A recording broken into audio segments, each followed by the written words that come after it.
On this week's Talent Talks podcast mini-series, I am joined by Brian Lombard, firstly, who joined the business just over 2 years ago to help build out our interim practice. Brian's background actually is in procurement, and he talks us around the transition into the recruitment world and the opportunities that he's seeing in the market right now, particularly with the interim community. So really hope you enjoy the show. So to begin with, we're doing something a little bit unique this week on the Talent Talks podcast, and I'm delighted to say I'm joined by Brian Lombard, who's one of our managers. Feels like we were working out before about actually how long you've been in the business, but you have an interesting background. Maybe tell us how you got into recruitment in the first place.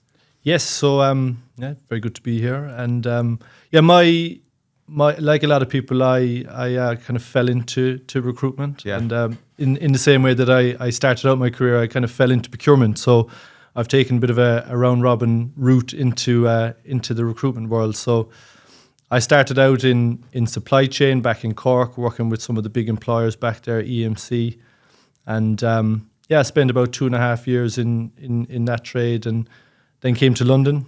So a lot of people I used to work with or went to school with came over to London, wanted a taste of that, and supply chain into procurement is a easy transition. I remember speaking to a recruiter, talking about making that transition, so it felt quite natural. And I spent about 2.5 years in technology procurement, working in insurance, and then about another 2.5 years with a technology business. And I always liked working in procurement, but I also liked the sales piece. I liked working with people, and I remember speaking to my CPO at the time, saying, one of my strengths is dealing with people and management of kind of contracts and all of that. So having thought about it, I wanted to make a change into a more sales environment. And, when you look at it, there's a lot of actual kind of similarities between recruitment and procurement. You get a lot of the same skills. You're on the other side of the table. And I said I'd take a chance and get into recruitment. I knew of your business. I knew of your good reputation, Martin. Dug out a couple of the old headhunt emails that I sent you over the years. Yeah. I saw you'd set up Talent Drive and heard really good things, and took a chance 2.5 years ago, I think. Yeah. Flown by. Yeah. Second in the door to Brad. Yeah. And haven't looked back since, really. Have been loving the recruitment world.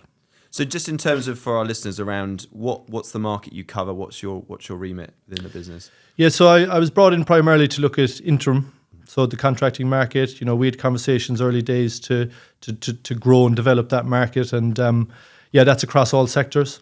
So in the last 2.5 years, we've gone from no contracting business to quite a strong area within the business. So from my perspective, growing from zero to quite a few contractors working across the board. We cover financial services, manufacturing, public sector, private sector, anything interim. That's my area of speciality. I've also, given that we're a growing business, I've touched on permanent recruitment as well across our consultancy, fintech, financial services. Now we've got more people into the business to look at financial services. So I think it's been quite broad, but I would say primarily the interim market's been my area of interest as well. Yeah. Actually.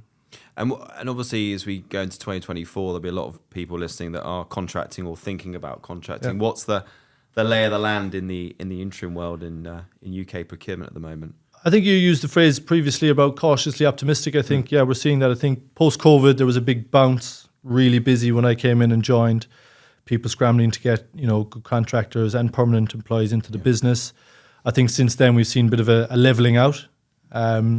So I would say the market now is quite strong. I think particularly as we come into the new financial year, we start seeing people setting new budgets and using up budgets as well. So at the moment it's quite busy. I think it remains strong. I think there's been a lot of changes around regulation, the famous IR35. The IR35. Yeah. What are you making on that? Because there's a lot of rhetoric out there, and there's a lot of sort of press around inside, outside, how you scope that. It can be a bit of a minefield for people. So what are you finding in? I spend my days talking inside, outside. Yeah.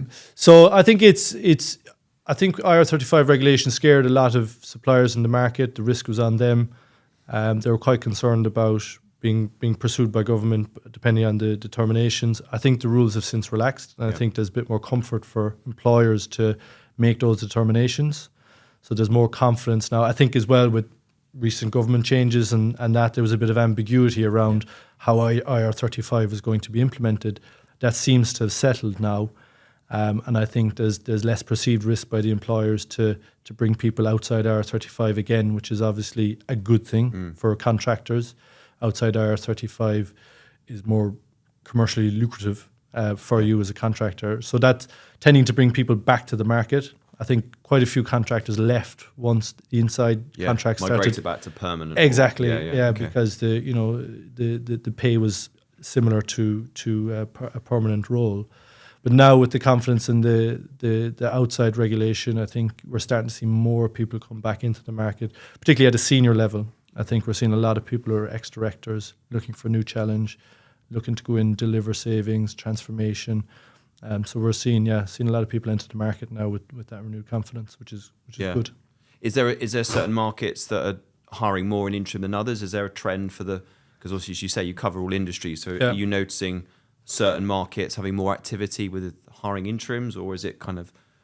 Yeah, I think so. I think public sector was very busy last year.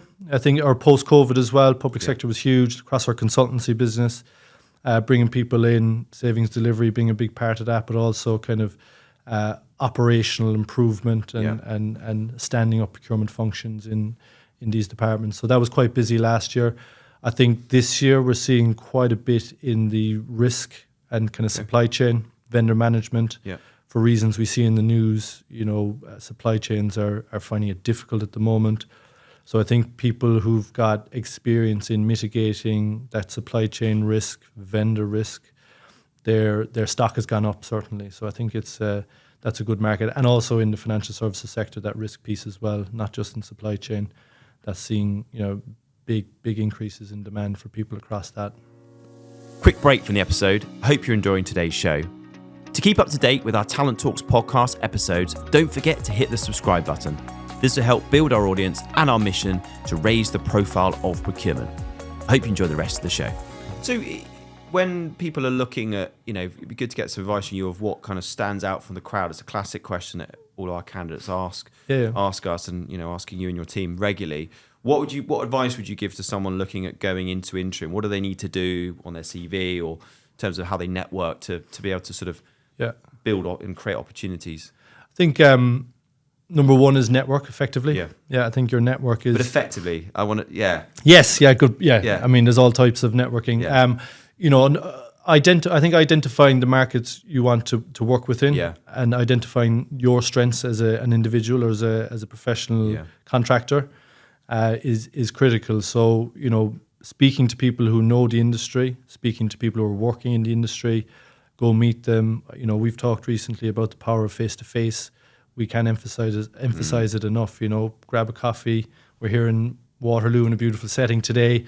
We try to bring people in and meet them face-to-face. So I would recommend contractors do that. Widen your network. Find out who's hiring, and just get informed as to who's making decisions in the market. And then again, I think it's about selling your strengths, identifying interim recruitment interim roles can be quite broad. So are you strong on transformation? Are you strong on savings delivery? Are you risk focused? And really try and sell those points and sell yourself to the market specific to that. And then also I think it's price points are important. I think if you're entering the market from a permanent position, it's a good idea to price yourself competitively, get your foot in the door. So that can also help. And I think just speak to your recruiter. I'm going to selfishly plug. If you speak, we're speaking to clients and candidates daily.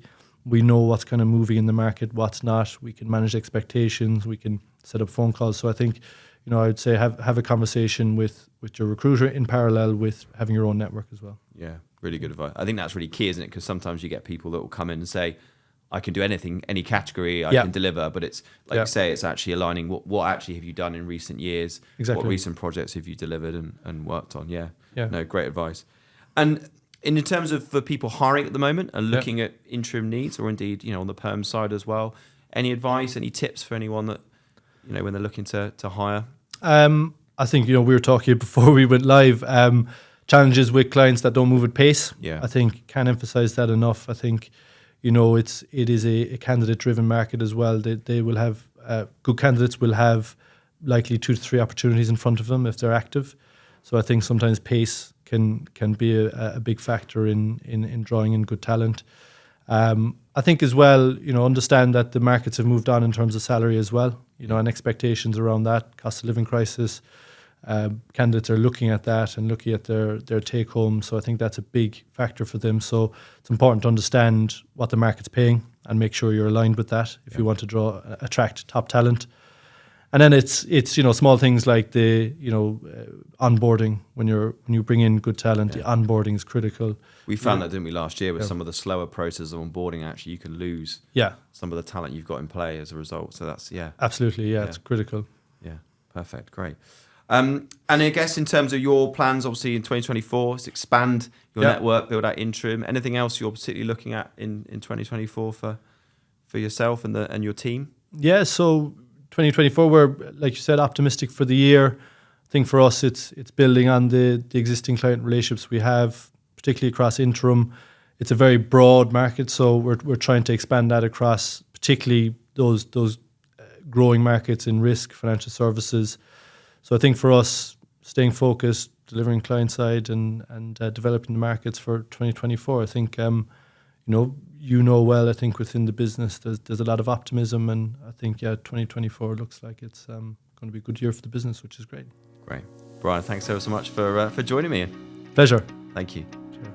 I hope you enjoyed today's show, and we'll be back soon with more Talent Talks podcasts. In the meantime, please hit the subscribe button on your favourite platform. See you soon. Take care.